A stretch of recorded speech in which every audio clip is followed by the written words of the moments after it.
সম্মানিত ভিউয়ার্স, আসসালামু আলাইকুম ওয়া রাহমাতুল্লাহি ওয়া বারাকাতুহু। আশা করি সবাই আল্লাহর অশেষ রহমতে ভালো আছেন, সুস্থ আছেন। এই চ্যানেলে আরেকটি নতুন গুরুত্বপূর্ণ ভিডিওতে আপনাদের সবাইকে স্বাগতম।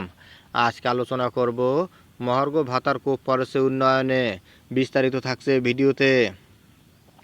এই ভিডিওটি দেখার আগে যারা এই চ্যানেলে একদম নতুন তারা অবশ্যই চ্যানেলটি সাবস্ক্রাইব করে পাশে থাকা বেল আইকনটি প্রেস করে দিন। আর যারা ইতিমধ্যে সাবস্ক্রাইব করেছেন তাদেরকে জানাই অসংখ্য ধন্যবাদ। মহার্ঘ ভাতার কোপ পড়েছে উন্নয়নে। সরকারি কর্মচারীদের মহার্ঘ ভাতার দাবি মেটাতে গিয়ে উন্নয়ন খাতে অর্থ বরাদ্দ কমাতে যাচ্ছে অন্তর্বর্তীকালীন সরকার। অভ্যুত্থানে আওয়ামী লীগ সরকারের পতনের পর গঠিত অন্তর্বর্তী সরকার এরই মধ্যে সরকারি চাকরিদের মহার্ঘ ভাতা দেওয়ার সিদ্ধান্ত নিয়েছে। এখন বাজেট সংশোধন করে বার্ষিক উন্নয়ন কর্মসূচির এডিপি আকার কমানোর সিদ্ধান্ত নিচ্ছে বলে জানিয়েছেন পরিকল্পনা উপদেষ্টা অধ্যাপক ওয়াহিদ উদ্দিন মাহমুদ। প্রধান উপদেষ্টা ডক্টর মোহাম্মদ ইউনূসের সভাপতিত্বে সোমবার একনেক সভার পর সংবাদ সম্মেলনে ওয়াহিদ উদ্দিন বলেন, সরকারি কর্মচারীদের বহু ধরনের দাবি দেওয়া মেটাতে গিয়ে কিছু কিছু বেতন ভাতা, মহার্ঘ ভাতা বাড়ানোর বিষয় আছে। কাজে রাজস্ব খাতে ব্যয় কমিয়ে রাখা খুব কঠিন। আমাদের উপর সমন্বয়ের দায়িত্ব এসে পড়েছে উন্নয়ন বাজেটের উপর। অন্য জায়গাতেও ঠিক রাখতে হবে, কারণ সামগ্রিক স্থিতিশীলতার জন্য বেশি ঘাটতি বাজেট করা যাবে না।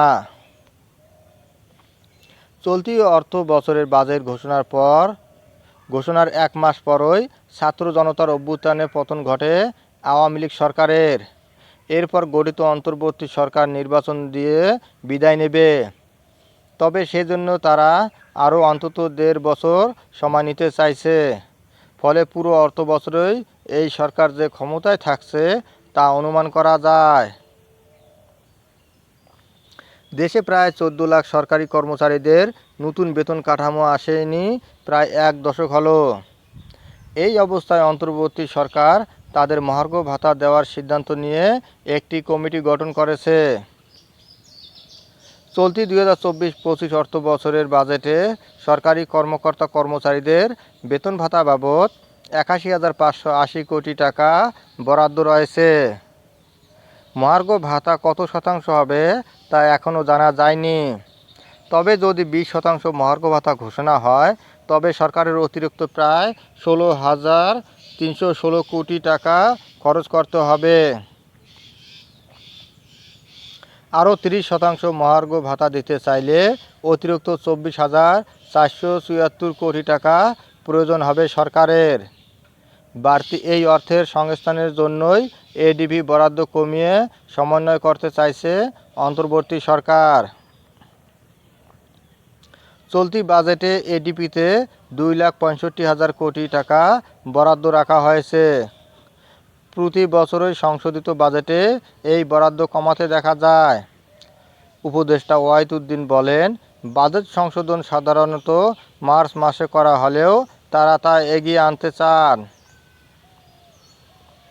তিনি বলেন, এই বাজেটটা আমাদের তৈরি নয়, পূর্ববর্তী সরকারের তৈরি। এই বাজেটটা আমরা আরও আগে সংশোধন করতে চাই, কিন্তু তার জন্য কিছু প্রাক্কলন লাগবে। এনবিআর থেকে আমাদের রাজস্ব সংগ্রহ কতদূর হচ্ছে, বৈদেশিক সাহায্য কতদূর পাওয়া গেছে, এর উপর নির্ভর করবে সহনীয় পর্যায়ে বাজেটের ঘাটতি রেখে উন্নয়ন বাজেটের আকার কী করব।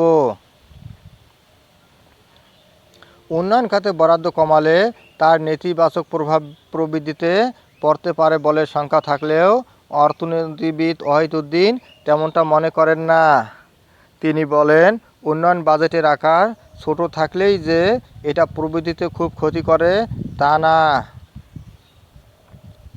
বড় বিনিয়োগ কমে গেলেও ছোট ছোট বিনিয়োগ প্রবৃদ্ধি নামার গতি ঠেকিয়ে দিতে পারে বলে মনে করেন ওয়াহিদ উদ্দিন। তিনি বলেন, আমাদের দেশে দারিদ্র্য দূরীকরণের জন্য এবং কর্মসংস্থানের জন্য বিশেষ করে স্থানীয়ভাবে গ্রাম অঞ্চলে খুব বেশি বিনিয়োগের দরকার হয় না। যেটা দরকার হয় প্রকল্পগুলোতে যাতে কর্মসংস্থান দিতে পারে, যাতে স্থানীয় মানুষের উপকার হয়। বাজেটের আকার কত দূর হলো তার থেকে বড় কথা হলো প্রকল্পগুলো মানুষের কাজে আসছে কিনা, কর্মসংস্থান হচ্ছে কিনা এবং তাদের জীবিকায় লাভ হচ্ছে কিনা। আওয়ামী লীগের ১.৫ দশকের শাসনকালে অপ্রয়োজনীয় অনেক বড় উন্নয়ন প্রকল্প নেওয়া হয়েছিল বলে অন্তর্বর্তী সরকারের দাবি। বর্তমানে মূল্যস্ফীতিকে বড় চ্যালেঞ্জ মনে করছেন উপদেষ্টা ওয়াহিদুদ্দিন। তবে তিনি একই সঙ্গে বলেন, মূল্যস্ফীতি এবং মূল্যস্তর এক কথা নয়। আলুর দাম অনেক বেশি, কিন্তু আলুর দাম যদি এখানে থাকে তাহলে আলুর মূল্যস্ফীতি শূন্য, এটা অনেকে বোঝে না। ধন্যবাদ জানিয়ে বিদায় নেওয়ার আগে আবারও অনুরোধ জানাই, যদি ভিডিওটি ভালো লাগে এবং সর্বশেষ শিক্ষামূলক আপডেট ভিডিও পেতে চান তাহলে অবশ্যই চ্যানেলটি সাবস্ক্রাইব করুন। ধন্যবাদ সবাইকে।